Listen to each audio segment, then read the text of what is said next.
देखिए, वाराणसी की बात की जाए तो यहाँ पर जो पोस्टल बैलेट्स है उसकी गिनती शुरू हो चुकी है और उस पर जो है अभी तक जो चीजें हमारे तक पहुंची हैं, जो रुझान है वो भारतीय जनता पार्टी की तरफ दिखाई दे रही है। हालांकि इसका आंकड़ा हम तक अभी उपलब्ध नहीं कराया गया है, पर यह बताया जा रहा है कि आप तस्वीरों में देख सकते हैं, मतगणना स्थल की तस्वीरें हैं और अभी जो पोस्टल बैलेट्स की जो गिनती शुरू हुई है उसके जो रुझान है वाराणसी में, उस पर अभी भारतीय जनता पार्टी आगे बढ़ती हुई दिखाई दे रही है। हालांकि ये बिल्कुल शुरुआती रुझान है, जो पोस्टल बैलेट्स के रुझान है।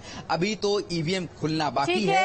इसके बाद बिल्कुल सुशांत आएंगे आपके पास। कन्नौज से अखिलेश यादव आगे चल रहे हैं, विनीत भी हमारे साथ कन्नौज से बने हुए हैं। विनीत, क्या जानकारी अखिलेश यादव आगे चलते हुए कन्नौज से?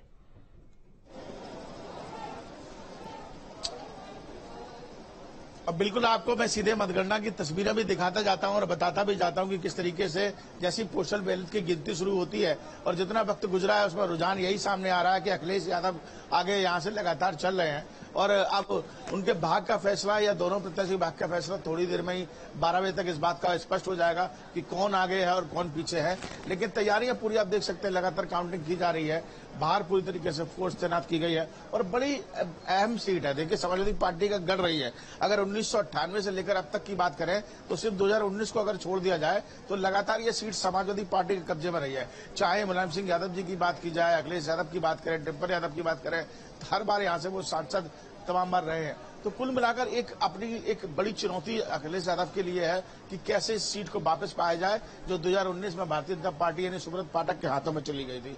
अब एक बार ये देखा गया कि कल लगातार मैं यहाँ कन्नौज में था, मैंने तमाम लोगों से बातचीत भी की, तो कुछ लोगों का कहना था कि अखिलेश यादव जो है वो दोबारा अपनी सीट को वापस पा सकते हैं। लेकिन सुब्रत पाठक के कुछ जो समर्थक थे या कह सकते हैं कि कुछ जनता ऐसी थी, व्यापारिक दृष्टि की बात की जाए या व्यापारियों की बात की जाए, तो उनका कहना था कि यहाँ पर तमाम काम, विकास काम जो है वो भारतीय जनता पार्टी ने कराए हैं और सुब्रत पाठक जो है वो एक बार फिर से यहां से जीतते हुए नजर आ रहे। तो कड़ी कांटे की टक्कर है। देखिए, आप फैसला कुछ कह नहीं सकते, लेकिन अगर शुरुआती रुझान की बात की जाए तो अभी अखिलेश यादव आगे चल रहे हैं और अब देखने वाली बात यही होगी कि करीब 2 या से 2.5 घंटे में इस बात का स्पष्ट हो जाएगा कि कौन बाजी मारता है। अगर एक बार किसी ने अपनी अच्छे वोटों की गिनती बढ़ा ली तो जाहिर सी बात है कि फिर उसको पीछे करना बड़ा मुश्किल हो जाएगा।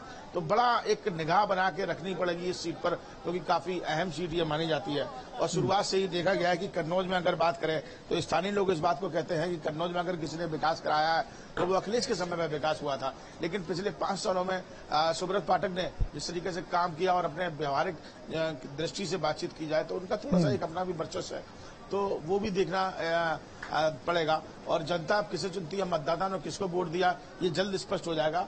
लेकिन कहीं ना कहीं अभी ये सुनने में आ रहा है कि 9 बजे के आसपास जो है। ठीक है, आएंगे विनीत आपके पास लगातार हर एक अपडेट के लिए। और इसके बाद अब चलिए अपने तमाम जो हमारे गेस्ट जुड़े हुए हैं जिनको लेकर हम चर्चा कर रहे हैं, जो मैंडेट अब तक सामने आया है, जो अभी तक आंकड़े सामने आए उनको लेकर मोहम्मद आजम आपके पास आएंगे, चूंकि जिस तरह से आंकड़े सामने आ रहे हैं एनडीए गठबंधन से काफी पीछे, कितनी एक्सपेक्टेड सीटें आपकी मानकर चलें कि यूपी में आ सकती हैं?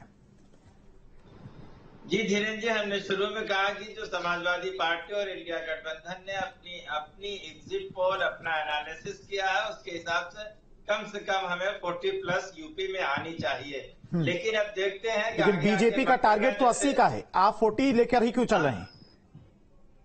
नहीं, हम रियल टारगेट लेके चल रहे हैं, कोई फैंटेसी टारगेट लेके नहीं चल रहे हैं। ठीक है, हमें जो रियल ग्राउंड से हमें जो फीडबैक मिले हैं वो 40+ का है। तो इसका मतलब कहीं ना कहीं 25 सीटें बीजेपी की कम होंगी यूपी में। हम लोगों का जो टारगेट है कम से कम 25 सीटें, यानी 62 थी उनकी, वो कहीं आ जाएंगे 35, 36, 37, 38 जो भी आ जाए, तो इस तरह का वो रहेगा उनका।